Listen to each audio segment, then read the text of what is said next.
বন্ধুরা, তনুশ্রী রান্নাঘরে আপনাদের সকলকে স্বাগত জানাই। আশা করছি আপনারা সকলে ভালো আছেন, সুস্থ আছেন। তো আজকে আমি চলে এসেছি আবারও একটি নতুন রান্নার রেসিপি নিয়ে। আজকে আমি বানাবো মুগেশ্বরী পটল।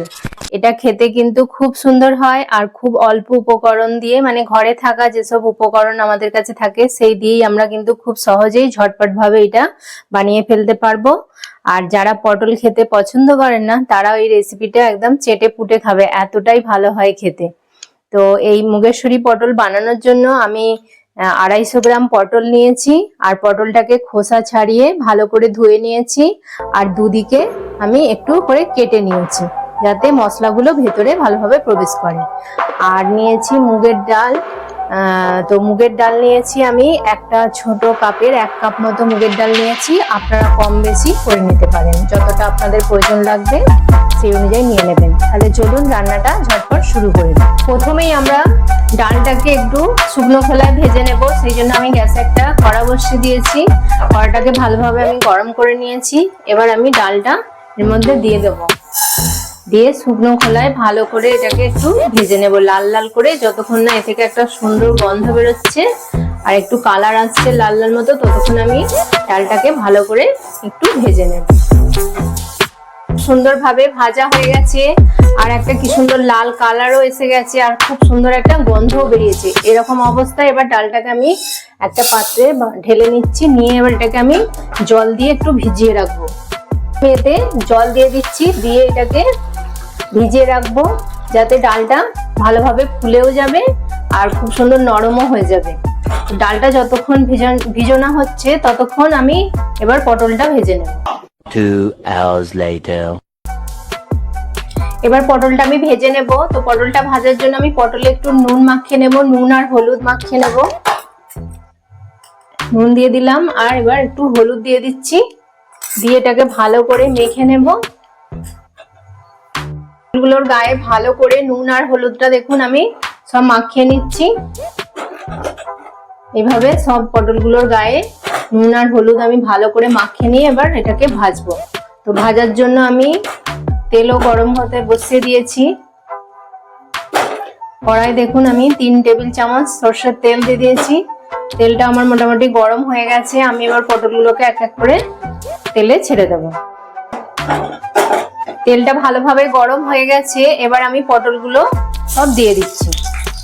পটলগুলো দিয়ে ভালো করে কিন্তু পটলগুলোকে লাল লাল করে ভাজতে হবে।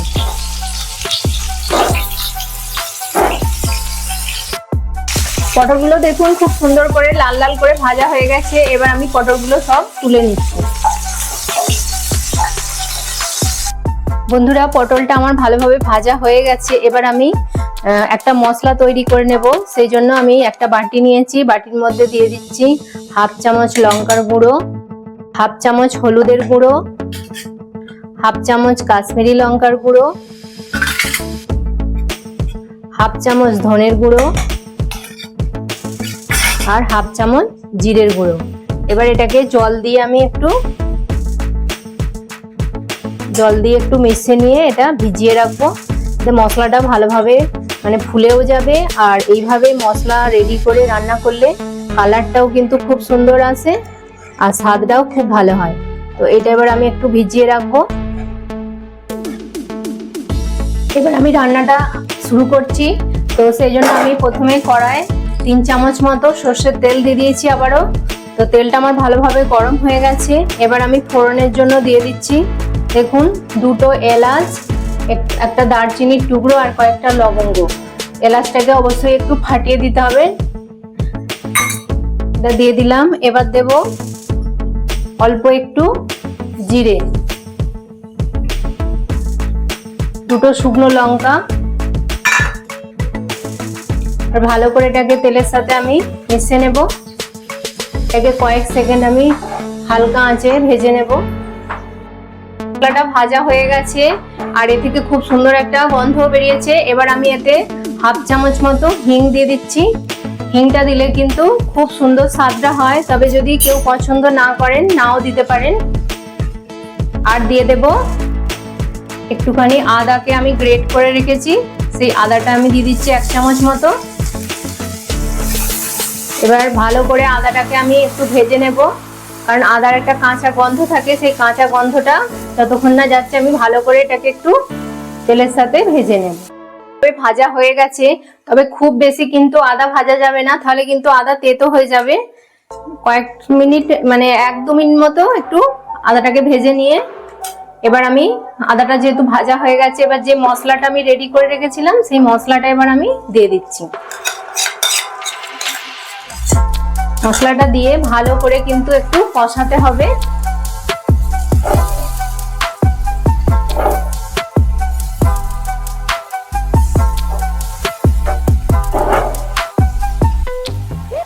আমার ভালোভাবে কষানো হয়ে গেছে।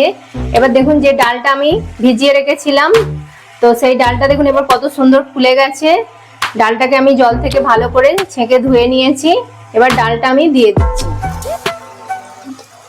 ডালটা দিয়ে একটু মশলার সাথে ভালো করে কিন্তু কষাতে হবে। ডালটা দিয়ে আমি মশলার সাথে একটু কষিয়ে নেব।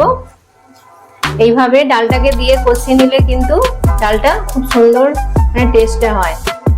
তো একটু কষিয়ে নিতে হবে এটাকে। আমার ভালো করে কষানো হয়ে গেছে, আমি 1 মিনিট মতো এটা কষিয়ে নিয়েছি।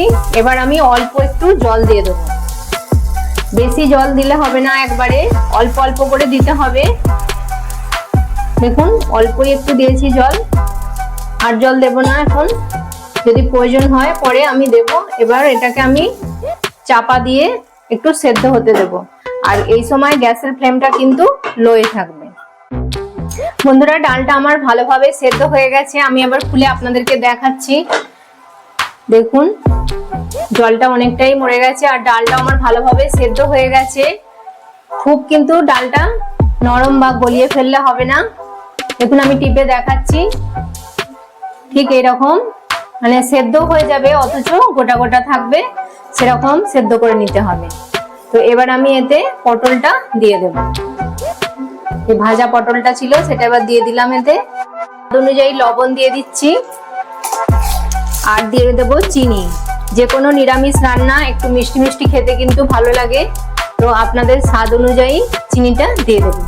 আমি 1 চামচ চিনি দিয়ে দিলাম, দিয়ে আবারও ভালো করে চিনি আর লবণটাকে ডালের সাথে মিশিয়ে নেব।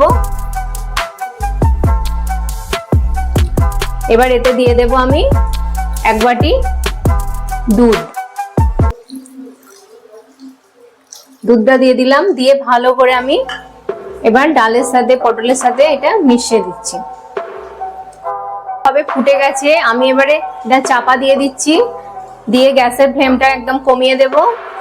এবার একটু পটলটা যতক্ষণ সেদ্ধ হচ্ছে ততক্ষণ আমি এটাকে একটু হতে দেব। দেখুন বন্ধুরা মুগেশ্বরী পটল কিন্তু একদম আমার রেডি হয়ে গেছে। খুব সুন্দর দেখুন দেখতে হয়েছে, কালারটাও কিন্তু দুর্দান্ত এসছে, আর ভালোভাবে পটলটা সেদ্ধ হয়ে গেছে। তো এবার আমি এতে একটু গরম মশলার গুঁড়ো দিয়ে দিচ্ছি, খুবই অল্প পরিমাণ গরম মশলার গুঁড়ো দিয়ে দিলাম, আর দেব 1 চামচ ঘি। যে কোনো নিরামিষ রান্নায় লাস্টে ঘি আর গরম মশলা দিলে তার স্বাদ কিন্তু দ্বিগুণ বেড়ে যায়। তো এবার আমি এটা দিয়ে দিলাম, দিয়ে এবার ভালো করে একটু মিশিয়ে নেব। ঘি আর গরম মশলাটাকে ভালোভাবে মিশিয়ে নিলাম, আর গ্যাসটা আমি এবার বন্ধ করে দিলাম। দিয়ে এটাকে একটু চাপা দিয়ে আমি স্ট্যান্ডিং টাইমে রাখবো, তারপর আমি এটাকে সার্ভ করব। দেখেই বুঝতে পারছেন যে কতটা সুন্দর হয়েছে ডালটা।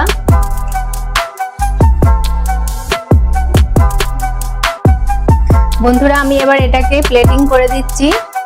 দেখুন কতটা সুন্দর লোভনীয় দেখতে হয়েছে, দেখতেও যতটা সুন্দর খেতেও কিন্তু এটা খুবই সুন্দর হয়। যে কোনো নিরামিষ দিনে আপনারা এইভাবে বানিয়ে ফেলতে পারেন, মানে খুবই সুন্দর লাগবে। যে কোনো এর সাথে লুচি পরোটা রুটি সবের সাথে কিন্তু এটা খুবই ভালো যায়।